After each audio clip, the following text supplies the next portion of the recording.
Welcome to The Explainer. Today, we are diving headfirst into the dramatic, bloody, and absolutely gripping final act of Shakespeare's Macbeth. This is where it all comes crashing down. And what a way to kick things off. These haunting words from Lady Macbeth really set the stage for everything that's about to happen. This isn't just a famous line. It's the theme song for this entire final act, a story about consequences you just can't escape.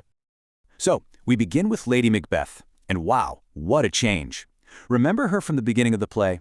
That figure of unbreakable, ruthless strength? Well, she's gone. Now she is completely drowning in the very guilt her husband seems to have just shrugged off. This is her first and only scene in Act 5, and it is absolutely chilling. She's become a ghost of her former self, trapped in this waking nightmare.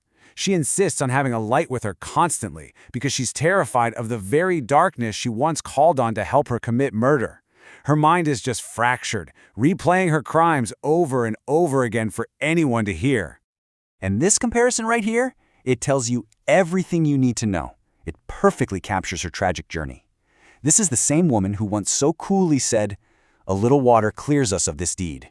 Now she's completely broken, psychologically stained by blood only she can see, scrubbing her hands raw. It's a total collapse. You can just feel the despair in this line, can't you? Her guilt is so deep, so overwhelming, she imagines that literally all the perfumes in the world couldn't mask the stench of what she's done. It's such a stark, devastating contrast to the woman we met in Act 2. Okay, so while his wife is completely unraveling, let's turn our attention to Macbeth. He's taken a very different route. He's basically locked himself away in Dunsinane Castle, clinging to a reality that's not just different, it's dangerously delusional. He has 100% bought into what the witches told him. He's strutting around that castle thinking he's completely invincible. You know, no man born of a woman can harm me, and I'm totally safe until a forest literally gets up and walks to my front door. To him, these aren't just vague prophecies, they are ironclad guarantees. But if you look closely, you can see the cracks in that armor. He boasts that he's forgotten what fear even feels like, but his actions just scream panic. He's anxious, his men are abandoning him, he's yelling for his armor one minute and then demanding they take it off the next. And the irony is just dripping when he asks a doctor to cure Scotland's disease. Macbeth, you are the disease. He's putting on a brave face, but underneath, he is falling apart. And all of this brings us to the pivotal moment of the entire play. This is the scene where Macbeth's delusion, his entire fantasy world, gets shattered by a single piece of news. His reaction to his wife's death, it's not grief. It's not even anger. It's just this cold, empty nihilism. It's as if he's seen so much horror, committed so many atrocities, that he's just emotionally numb. His partner in crime is gone, and he can barely feel a thing. I mean, he almost sounds annoyed by the timing. He's basically saying, well, she would have died eventually anyway.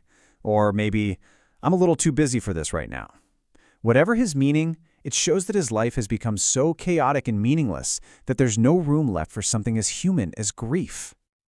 You know, the news of his wife's death is the trigger for what we call Macbeth's anagnoresis.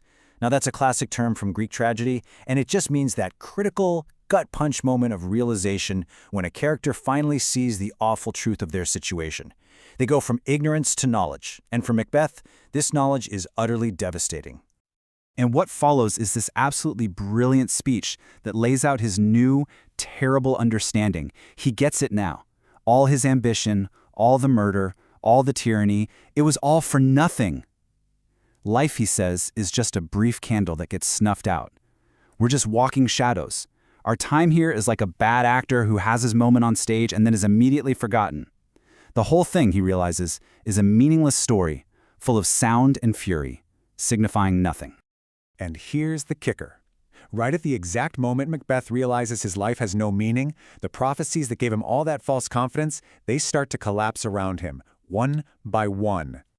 And it happens so fast. First, a messenger reports that he saw Birnam Wood, literally moving toward the castle.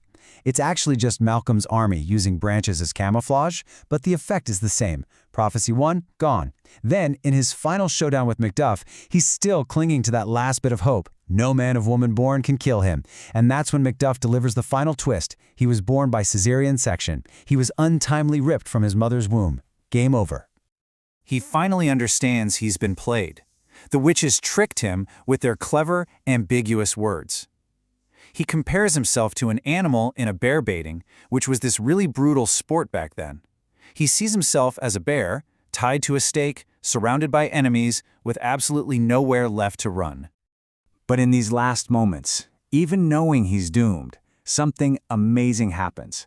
A flicker of his former self, the brave soldier from the beginning of the play, returns. He refuses to surrender. He chooses to die on his feet, fighting. It's one last futile act of defiance. So after Macduff finally slays Macbeth, order is restored. The new king, Malcolm, takes the throne, and he delivers the final judgment on the tyrant who came before him. And that's the official verdict. This dead butcher and his fiend-like queen. In the eyes of the new king and the country he just saved, Macbeth was nothing more than a brutal, mindless killer. End of story. But the big question for us, the audience, is, do we agree? Is it really that simple? After watching his whole journey, after witnessing that profound moment of realization, his anagnorosis, and his final doomed courage, is there anything pitiable in his downfall? Or was he just a monster all along?